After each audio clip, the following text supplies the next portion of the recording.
Welcome back to another episode of AV Career Masterminds. I am so thrilled to have my guest on today. She is an amazing person that I've gotten to know over the last couple years. She is also part of the AVNation podcast media team. So Erin, if you would introduce yourself and tell us what you do. Yes. Hello. So I am Erin Maher-Moran. I am the IT manager for classroom technology at Johns Hopkins University. I'm also the chair of HETMA, the Higher Education Technology Managers Alliance, and host of the EDTech podcast on AVNation. Yeah. So we, over the years with different parts of my career that I've had in the industry, we've gotten to know each other, especially through HETMA, which I think is an amazing group, and what you guys are doing for the technology managers across the country in college, university, whether that's 4-year, 2-year, whatever that may be, I think is absolutely amazing. And so being part of that, how are you looking at educating also your peers on that hiring process when they need to hire somebody within AV? Because I'm sure that comes up within HETMA. Oh, absolutely. We actually, during InfoComm, one of our lunch and learns fell during that time frame, and it just happened to be the one that was scheduled for that month was about recruitment and retention of AV talent, and it is definitely a topic that I am always so interested in, not only hearing about, but sharing and whatnot. And so I got to moderate that panel, and Nice. It was a fantastic topic. And it's definitely something that after the fact, we heard that we don't talk about enough. And so I was like, all right, we will definitely bring this topic back up more often in the HETMA space, potentially during our virtual conference or, any of our other education opportunities, because it is definitely something that is worth sharing and talking more about. And because we can always learn from each other. That's one of the things that I love the most about HETMA is that we're so collaborative and we're so willing to share, and usually it's kind of on more technical things, but hiring is also such an important thing. And especially because once, then there's always the retention component to that too, because trying to hire people is such a process. I don't want to have to keep doing it. So I want to make sure that I'm hiring the right people so that I can then focus on doing all of the other things. But yeah, finding those people and keeping them is so important. It is. Well, and I think from a higher ed standpoint, you have an advantage from the rest of the industry. And I say that because you are dealing with students. You have the ability to hire student workers. So you may get a student worker, and I've seen this happen with our 2 learners from Next Level Learning that we took to InfoComm. They had been student workers at their universities that they graduated from, and then they were 2 years employed within AV. So they were AV student workers, and then they got hired on. So you have that ability where you get the student worker. So is it easier, do you think, to pull the student worker as an employee, or are you easier and finding it easier to find outside talent to come in? It's a fine balance, because I definitely have hired former student employees. And it really varies on what their majors are. Because there are a lot of kids that have worked, for me between the 2 universities that I've worked for, and their majors kind of are all across the board. So they're engineers, they're arts and sciences. It's a big ranging difference. And so Right. some of it is great because then it's like, we've already done the training and put in some of the work and we have this available. Stick with us. It'll be great. And it works depending on what they went to school for, I find a lot of times. So it depends on where, if they've gone to school for something very, very specific and they know they want a job in that, and there's lots of opportunities for them, they're going to go there. And especially they probably hear it from their parents too, because they're like, we just spent all this money on that education and now you're going to do something completely different.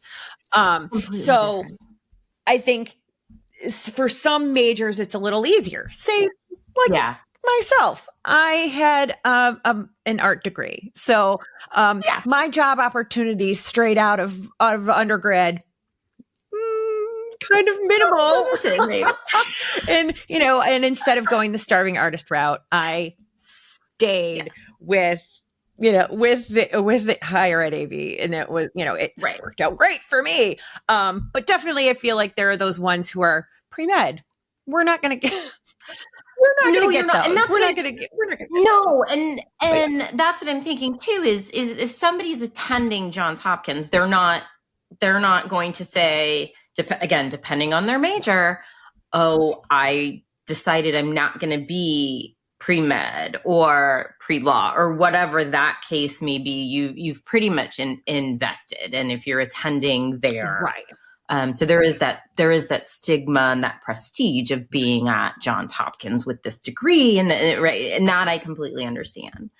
So you have an open position. So let's talk about that current open position that you're looking for. Currently, I'm in the process of hiring an event technician because my team is, we do classroom stuff, we do event things, and we do design and integration. So the person we're currently able to hire for, because I requested a couple of positions because I need somebody in my classroom team, but with doing over 900 events last year, we were like, we need more people to help with that. And so even though we're currently in a hiring freeze officially, but they were like, you have such a need, we'll allow it. And so now, so we're trying to find somebody who's the right fit for the team. So now when you look at events, I'm looking at it as also large kind of scale or small scale production, right? There's, you've got obviously live events that potentially would be happening. So in my mind, looking at the university, I'm thinking commencement, I'm thinking dean speeches and things like that going on, where there's going to be people there and sitting and it has to go out. So how important, knowing that, because that is a very niche market within the AVIT industry, you don't really go to school, I think, for live events. So how important is it for you in this position, knowing what potentially could be involved with it, and I'm going to throw it out there. So, and I know a lot of the other universities are going to go, because I've gotten myself into some trouble with colleges and universities when I say this, but there is a method to my madness with this. How important for this position is somebody having a bachelor's degree? It is not important at all. I do not like the fact that our recruitment department, essentially, they determine what some of these requirements are, and there is an equivalency, fortunately. So at least they're like, a bachelor's degree in related field, which is there really a like, and no. I mean, there's we get the like some people who had gone to school for music or have attended like the Peabody Conservatory, but really there is no real AV degree, something like you audio, yes, maybe like some applicable, but yeah. Right. So I always feel like it's yeah, no, it's not important in the slightest. They're the only reason that it's somewhat nice for someone who, to hire someone who has been at a university is that they just understand the college experience and kind of the expectations and kind of understand some of the political things that happen that and the inner workings of how a university kind of goes. But that's all stuff that you can pick that up. And that's where I at least appreciate that there's an equivalency. So if you have so many years of experience in the field already, you're good. And I look at that and I go with live events, right? And with events, if somebody's applying that says I'm done touring, I've done live event stage tours, setup, tear down, all of those things, and I'm at a point in my life where I don't want to do it anymore. There is no degree. I don't care. That is an experience of a lifetime that somebody's going to be able to go, oh yeah, I can probably do this in 10 minutes. Like your event, oh, easy. Oh, absolutely. Because those are the things that you can't teach in a class. Like that pressure that you feel when you're like, check, check, and it's not checking. No. And you have to figure out, let's get this rolling. Like those experiences, you can't learn that in a classroom. That's just, you got to learn that from the School of Hard Knocks and just by doing it and being in that moment. And so, yeah, it's kind of, it definitely, when I see the experience that people have, I'm like, oh yeah, no, that's way more valuable than anything they would have learned in a classroom. Right. So now going through that process, right? So understanding this for this position, or really maybe for any of the other positions that you would be hiring for, that you're saying, hey, it's okay if they don't have the degree. I'm looking for the experience, right? So application process, I'm assuming, is kind of like everyone else in the world. You have to fill something out online. You have to submit. Yep. Are there the AI bot programs that you guys are utilizing that filter yes and oh no, this person has nothing? Or is there a person or a group of people that physically go through and kind of review every single one? So the recruitment department, I'm not sure if they deploy specifically AI to weed through. I know that they use certain filters and then definitely looking for keywords and whatnot. So we at one point previously had said, we just want you to send everything through. If someone has applied to this job, we want to be the judges, because we've found that the keywords they were looking for were not necessarily matching up. And so they were sending through certain jobs that were like, oh, if I was hiring for maybe a classroom technician or something way more IT based, perfect. They would be a great candidate for. But then there were certain ones that the actual event people weren't getting through. So we were like, you know what? I'd rather us have to spend that little extra time going through it than having someone else who thinks they know, even though we meet with them we meet with the recruiter prior to them posting it. We're like, this is exactly what we're looking for. This is the thing. And then it didn't seem like it really wasn't translating. So we were like, we'll just do it. And yeah, it's a little extra work, but I feel like it's so much worth it. And then sometimes there's kind of a diamond in the rough where we're like, maybe on paper, they don't necessarily seem like a match. But when we reached out and we're like, are you sure this is the job you applied for? And they're like, oh yeah. And we talked to them and we're like, oh, they're a fantastic potential fit. and that is the whole thing is we don't want to sell ourselves on a piece of paper. Right. You're asked to, we all put our resume together and we are doing it from us as the person. And you don't want to sound overqualified. You don't want to sound underqualified. You don't want to sound arrogant. You need to find that right in the middle spot, right? So when we do it ourselves, sometimes, like you said, we're not coming across on the piece of paper, but there might be something that sparks and says, let me talk. And then we all like to talk about ourselves. I think it's much easier to talk about yourself. Absolutely. And I think that is where the importance of the cover letter comes into play. Because I feel like a lot of times people spend a lot of time crafting their resumes, but don't pay as much attention to the cover letter. And then they either don't use one at all, or they use the same one pretty much for every single job. And it's like, oh, that's such a missed opportunity. Because the cover letter is kind of your chance to really let your personality come through, despite what your resume may say about your experience. There are things potentially that you've learned on jobs that's applicable that may not be part of your job description, that could come across so great in the cover letter.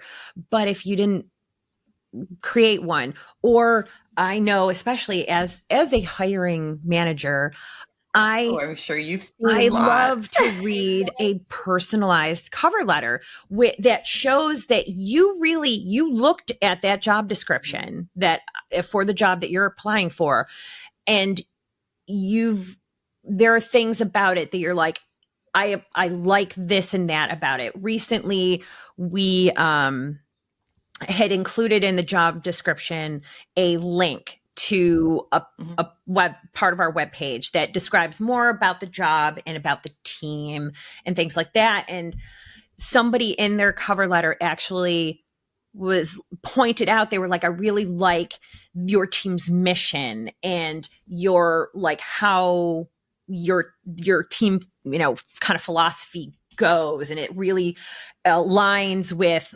my personal beliefs and this and that. And I was like, yes, interview. They hit an interview. How do you not? Do you not, even if and I am going to say, even if their resume wasn't there, but the fact that you had the link, they looked at it, they took the time to click it, read through, and reference it. You're absolutely right. Like, if you didn't interview that person, whether they get the job or not, doesn't matter. They at least have to get the interview, because that's absolutely, because it shows that they have the interest in it. They're not just sending out that resume to send it out. They showed genuine interest in that position and the team that they would be working with, which is so important. And that actually kind of points towards retention too, because you don't want to hire somebody who has all the experience. They're going to be, you're like, yes, they can do the job, but are they going to stick around because they don't like the people they're going to be working with? Because those team dynamics are just really, really important, especially on an event where you kind of have to really be able to have each other's back, even though, and we always say, make sure we let people know when we're doing interviews. We're like, we don't have an identified A1. Like, there's not one person who is always going to be the main audio person. There's not the one person who's always the main video person. Like, everybody's going to have to do every job. And sometimes maybe for a while it's kind of similar, but like, we need to be able to have those people be able to work well together and communicate really well. And it's like, if you don't like them, that's going to make it that much harder. And then it's going to show in your service. Oh, it is. And it's also going to show potentially how well, specifically in events and what you're looking for, how well that event goes, what the participants felt, how the speakers felt, all of those things. Yeah, exactly. It lends to the whole experience of it. And if the team is like at odds, it's gonna creep its way into that event experience, and probably not for the good. So what's your thought then? Because I look at education, higher ed, universities, colleges with their AVIT employees, right? You are very, very similar to what goes on in corporate America, what goes on in the court system. It's funny, I've been talking with some people within the court systems, and I'm like, you need to speak to higher ed because you are about 15 years behind them, and you can learn what they have got it down, figure out, like, talk to those people. But you do such a great job of empowering your workers to do installs. I know a lot of the universities do their own installs for certain things.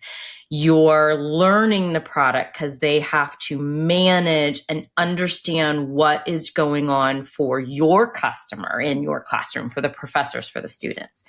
So what is the feeling in that community of someone as a manufacturer or someone that is an integrator, a reseller, a dealer that says, we want to hire this employee. We want to reach out and we want to offer a job to someone on your team. Or someone on your team comes and says, look, I want to move into a next step of my career within the AVIT industry, and I'm applying for this position. What's that thought and that feeling? Because like I said, you guys do such an amazing job and you're trying to retain. But well, yeah. And that's the thing. I am always like sad to lose one of my team members, but at the same time, I'm really, really excited and happy for them to, not only that they potentially recognized that they're ready for that next step. And, and there have been a couple occasions too, that it's kind of been like, I don't want you to go, but you're ready for more than what we're able to do here for you. So what can we do to get you trained up or ready for that next step to essentially leave the nest? Like, I never want that, but yeah, there's only so much growth opportunity within these walls, and I want the best for my team. And even though it's sad to lose any of them, it's kind of I know it's for the best all around. And I feel like that any good leader should feel the same way. Like, and that's why I know that some companies are always afraid to train their people because they're like, I'm going to train them and then they will leave. And it's like, well, do you want them to be dummies and stick around? Like, that's not going to benefit anybody. So like, no, put in the work, let them grow. And then if they have to go, let them go. But yeah. It's I like that we do have really pretty good retention for the team. And like, I think the last person that left the team, it was only because their partner got their ideal job in another state. So they were like, I don't want to go, but I go. Right. And it was like, well, yeah, you gotta chase gotta go with your heart. You gotta follow that. But right. Exactly. But then I think the great thing with that too is being at a university, working, and also being able to, whether it's HEPMA or whether it's ETC or whether it's NWMET or whatever those organizations are that are out there, if you've been part of that university, it is such a family that you know somebody that knows somebody that knows somebody, right? It's you can make that phone call and say, hey, I've got this great person. Do you have anything? And it's a little bit easier sometimes, I think, for that group to try and find a job when that relocation does potentially have to happen. Yeah, absolutely. Yeah. So looking at this and saying, okay, we're hiring this person for events. We've got that team ready to go. Now we're saying they are understanding what's going on, what they're doing. Do you ever see people move within your department and say, look, I don't want to do events anymore, but I know you got this position open and I want to do that? On occasion, it does happen. And we had originally a couple of my classroom techs that I have.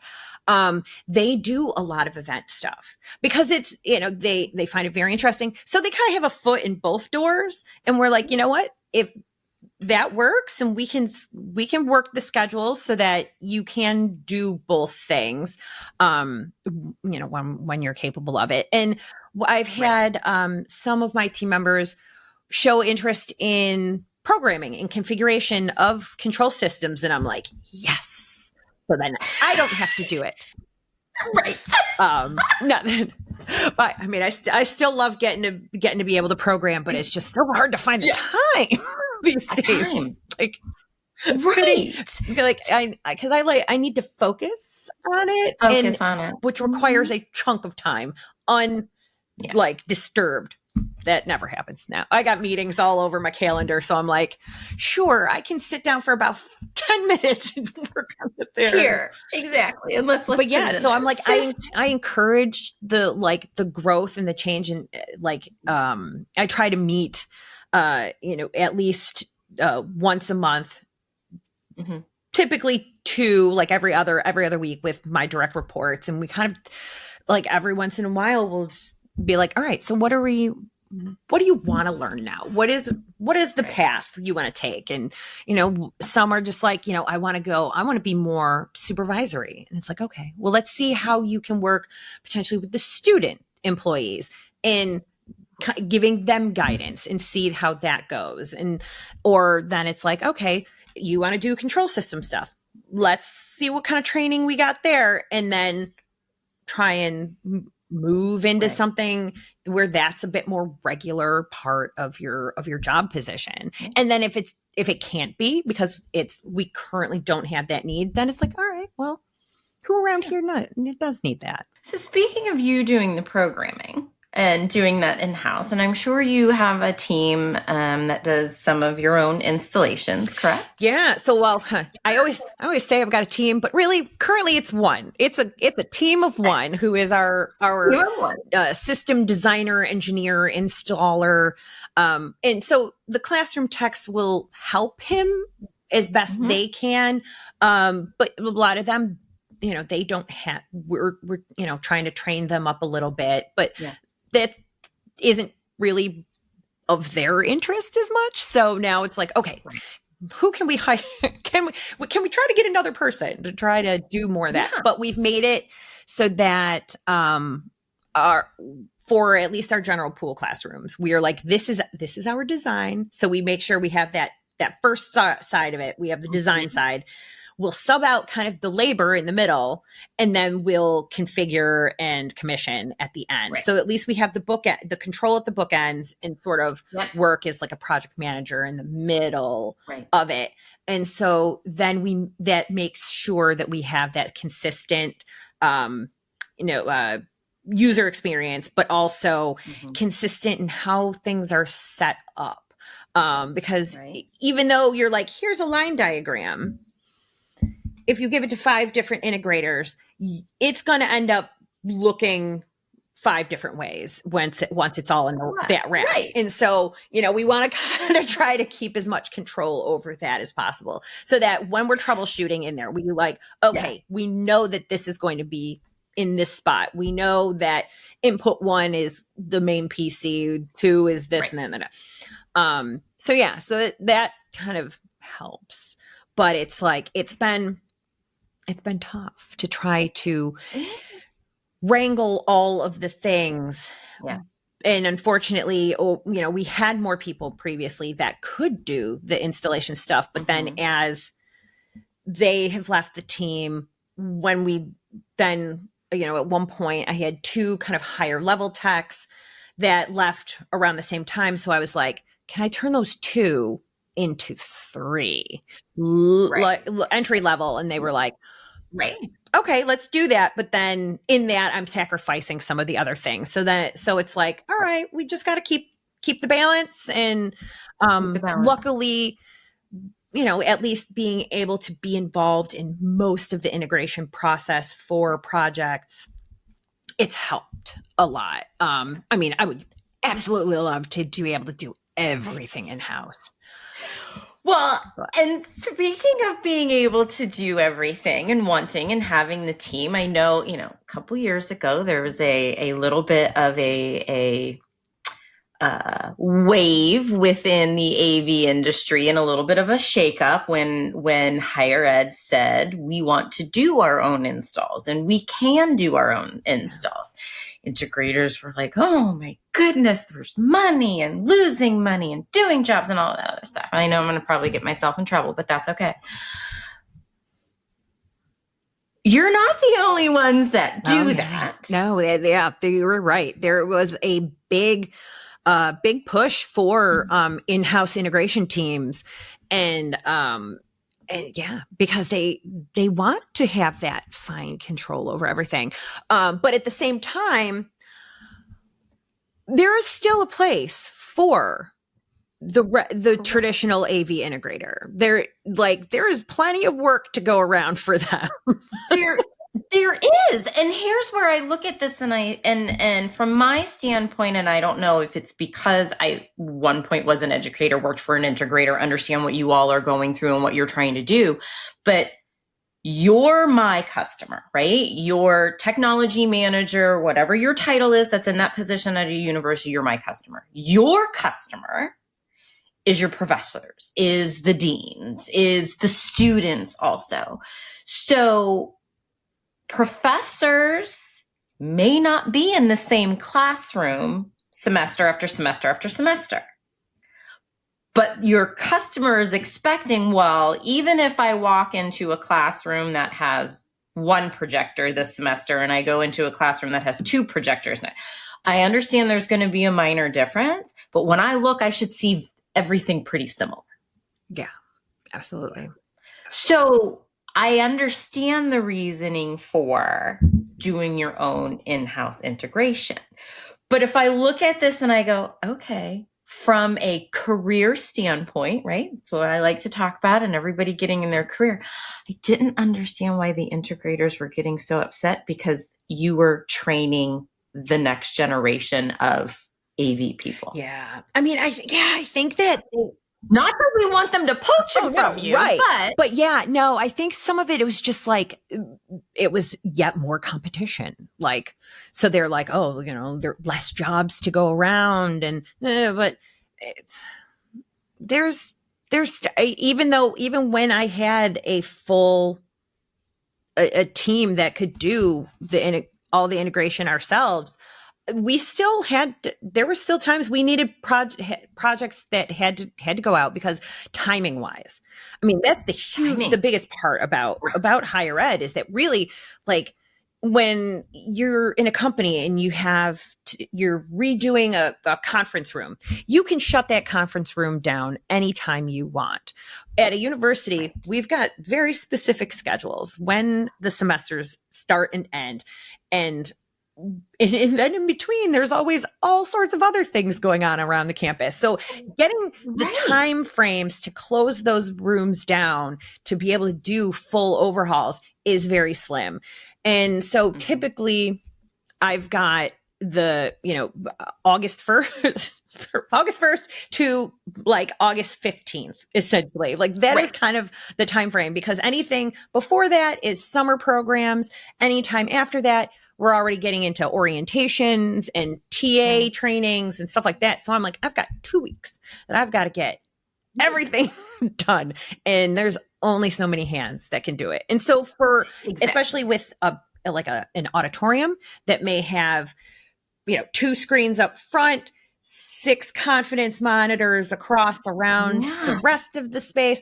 Like, my team is not going to be able to pull all of those cables, do all the things, all the terminations, making it putting all the mounts up. Oh, like, right. Rigging all of it. Yeah. That. And it's a small team's not going to be able to do it. So there's always work to go around.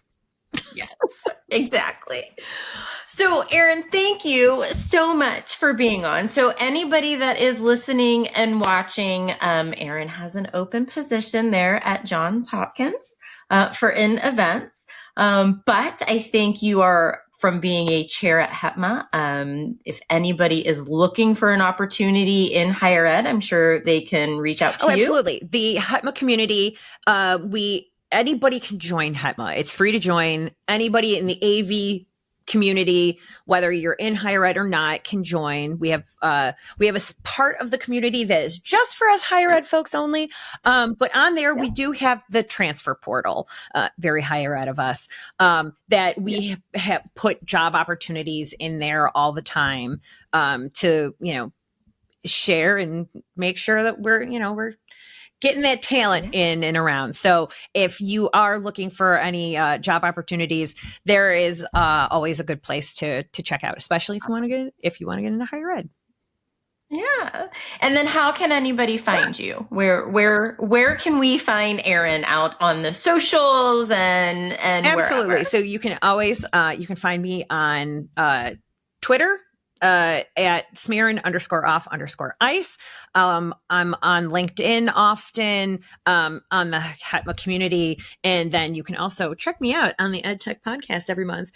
And also, and I just started hosting a podcast on the Higher Ed AV Media Network, the HETMA Presents Chair to Chair, where I sit down each month and talk to one of the chairs that's part of HETMA, and we discuss their leadership journey and things like that. So, and this year is in particular because it's HETMA's best year ever, and we have our Road to 10K, and as part of that, we have themes every month. So I kind of talk about the themes and all sorts of stuff. So, but yeah, I'm everywhere. Which is great because then if somebody needs to find you, they have multiple ways to get you. Well, everybody, thank you again for listening and watching. If you're watching this or if you're listening to this, as we said, Erin does our EdTech podcast here on AVNation Media. Please make sure to like and follow and check out all of the other ones that we offer here with AVNation. And remember, we are all more than words. Thanks again. The network for the AV industry. What are you listening to? This is AV. This is AVNation. This is AVNation.